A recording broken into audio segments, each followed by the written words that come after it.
Salut les amis, j'espère que vous avez la forme. La Coupe du Monde oblige. Nous allons dans ce top voir 10 choses importantes sur le sport roi dans le monde. Le football. Allons-y.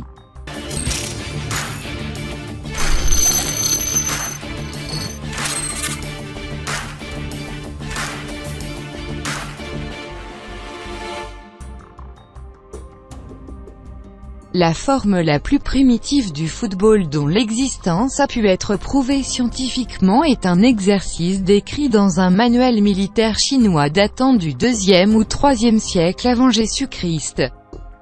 Cet ancêtre du football contemporain date de la dynastie des Han, et a pour nom le Sushu. Il consistait à envoyer une balle en cuir remplie de plumes et de poils dans un petit filet monté au sommet de longues tiges de bambou, via un orifice de 30 à 40 cm de largeur seulement.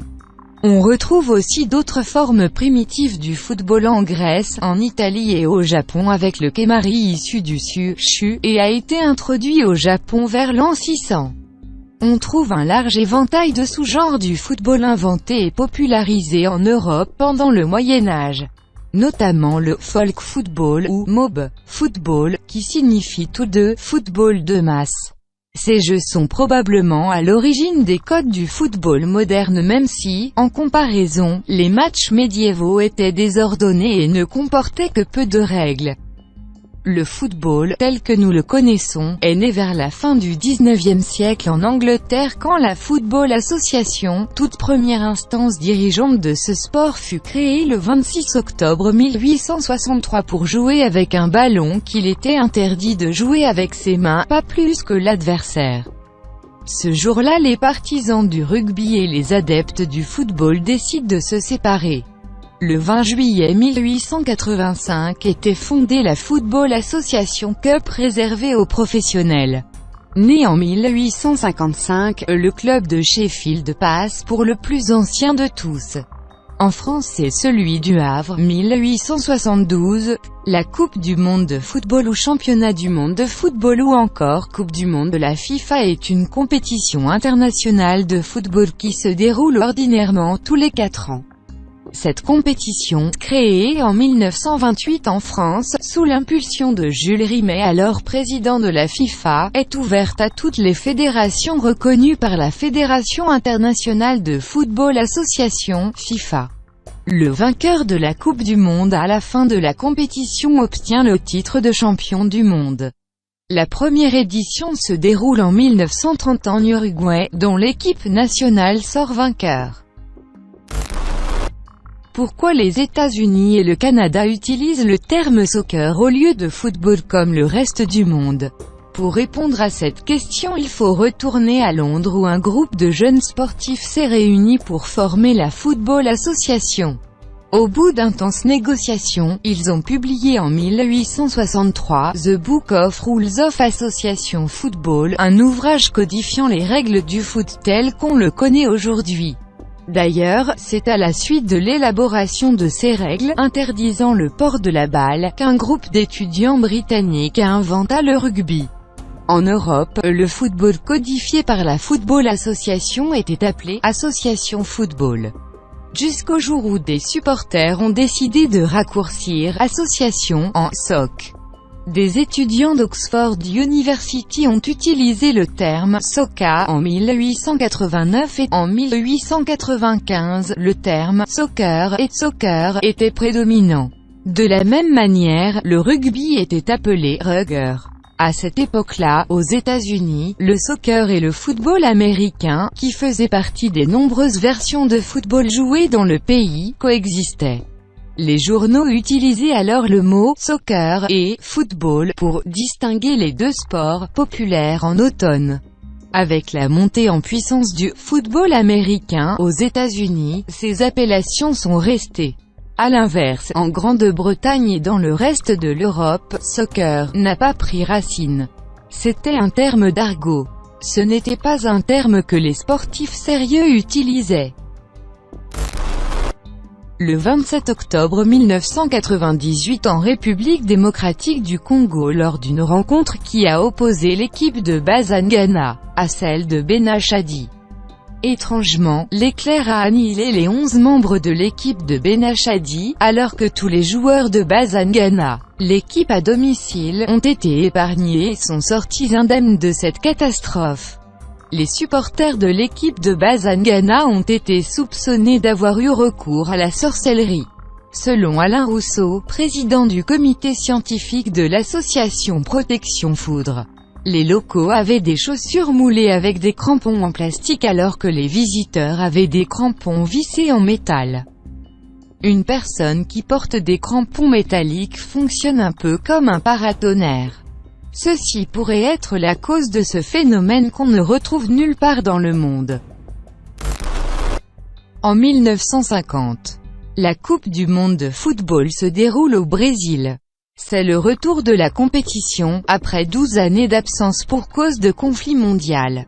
De nombreuses sélections déclarent forfait, Autriche, Belgique, Argentine, Pérou, où se sont qualifiées et annulent leur voyage, Écosse, Turquie. La FIFA décide également de se passer de la sélection indienne. La raison invoquée est assez incroyable. Les joueurs hindous de la sélection refusent de chausser des crampons pour les matchs de la compétition. Si le comité olympique leur avait accordé cette faveur lors des Jeux olympiques de 1948, la FIFA refuse cet accord pour le mondial 1950. Pour une Coupe du monde de football, les chaussures sont obligatoires. Il y a des défaites dont on se souvient longtemps. Certaines pourraient même entrer dans le livre des records. Le plus large score lors d'un match officiel est enregistré dans le championnat malgache lors d'un match opposant l'AS Adema au stade olympique de l'Émirne. Le 31 octobre 2002, l'AS Adema bat stade olympique de l'Émirne, 149-0. Comment expliquer une telle défaite du stade olympique de l'Émirne? Les joueurs du stade olympique ont décidé de marquer contre leur camp, afin d'exprimer leur mécontentement face à l'arbitrage. Quelques semaines plus tôt, un arbitre avait en effet brisé leur rêve de qualification en Ligue des champions d'Afrique. Bilan: une défaite record, et des suspensions à l'appel pour les dirigeants et joueurs. Après avoir pris 2 roustes face à Tahiti, 30-0, puis face aux Fidji, 38-0. L'équipe de Micronésie a subi une nouvelle humiliation en perdant 46-0 lors des Jeux du Pacifique 2015.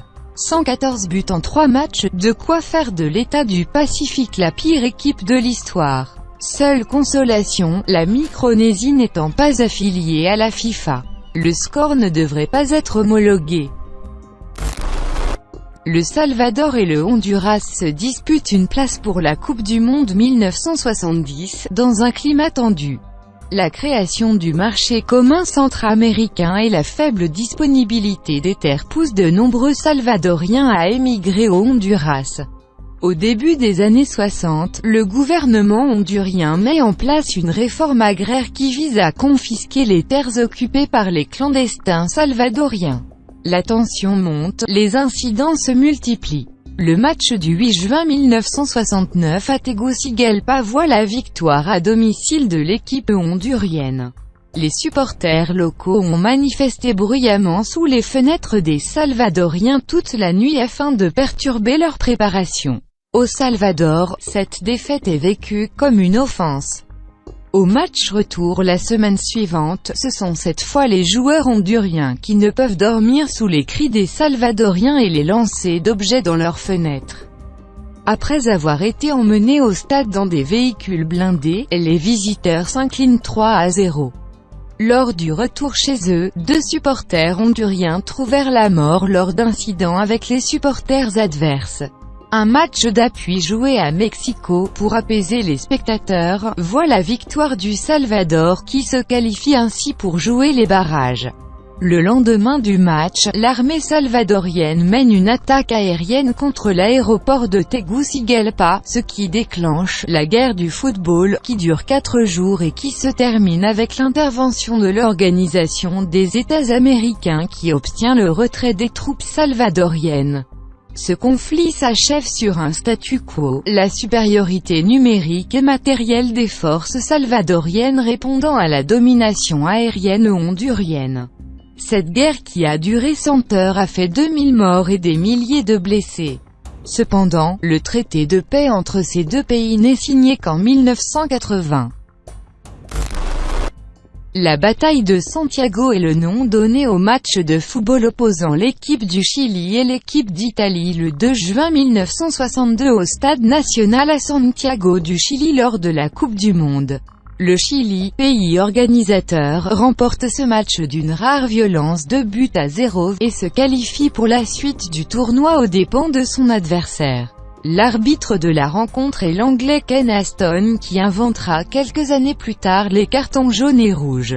Cet arbitre assiste au match Angleterre-Argentine durant la Coupe du Monde 1966. À cette époque, rien ne matérialise les sanctions, l'avertissement et l'expulsion se font de manière verbale. Durant la rencontre, un joueur argentin est expulsé par l'arbitre mais il refuse de sortir. Depuis les tribunes, Ken Aston est écœuré par la réaction de l'Argentin. Sur le chemin du retour, il s'arrête en voiture à un feu de circulation. Et là, Eureka! En voyant le feu jaune, qui signale « Attention », puis le feu rouge lui signifiant « Stop », il se dit que le code est adaptable au football. Un carton jaune servira à avertir un joueur, un rouge à l'exclure. Son idée séduit la FIFA, qui l'adopte lors de la Coupe du Monde 1970. Le dimanche 31 mai 1970, l'arbitre allemand Kurt Schuncher octroie à Evgeny Lovtchev, le numéro 6 de l'équipe soviétique, le premier carton jaune de l'histoire de la Coupe du Monde de football. Lors du match de poule Mexique-Union soviétique 0-0. Le budget du mondial russe a beaucoup évolué au fil des ans. Initialement, il était établi à 661,5 milliards de roubles, 9 milliards d'euros actuels. La crise économique est passée par là et en juin 2015, l'État a voté un rabot de 30 milliards. Finalement, en 2017 pour boucler le budget, le comité d'organisation a obtenu 2 coups de pouce, 19 milliards en février puis 34,5 milliards en octobre. Résultat, un coût total de 678 milliards de roubles, soit 9,2 milliards d'euros, 10 milliards il y a encore quelques mois mais le rouble s'est effondré. À titre de comparaison, le budget du mondial allemand en 2006 s'élevait à 430 millions d'euros seulement. Avec ce budget record, la Russie écrase la précédente marque établie par le Brésil en 2014. La dernière Coupe du Monde avait coûté 8 milliards d'euros, dont 2,5 pour la construction et la rénovation des stades. Le record russe ne tiendra toutefois que 4 ans. Le Qatar, pays organisateur de la Coupe du Monde 2022, a engagé des dépenses folles pour sa candidature.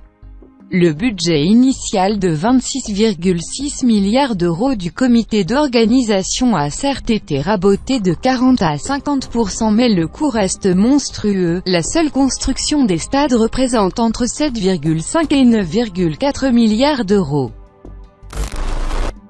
Sur les 206 équipes nationales pratiquant le football au niveau mondial, seules 8 équipes ont gagné la Coupe du Monde. Le Brésil a gagné 5 fois la Coupe du Monde. L'Allemagne 4 fois. L'Italie 4 fois. L'Argentine 2 fois. L'Uruguay 2 fois. L'Angleterre 1 fois. La France 1 fois. Et l'Espagne 1 fois.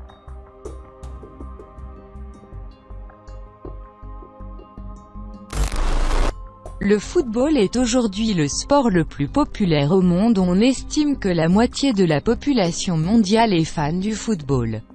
Le foot rassemble des milliers de personnes chaque jour autour du ballon rond pour partager des moments de joie inoubliables.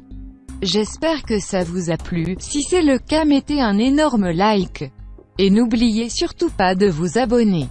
À la prochaine, goodbye.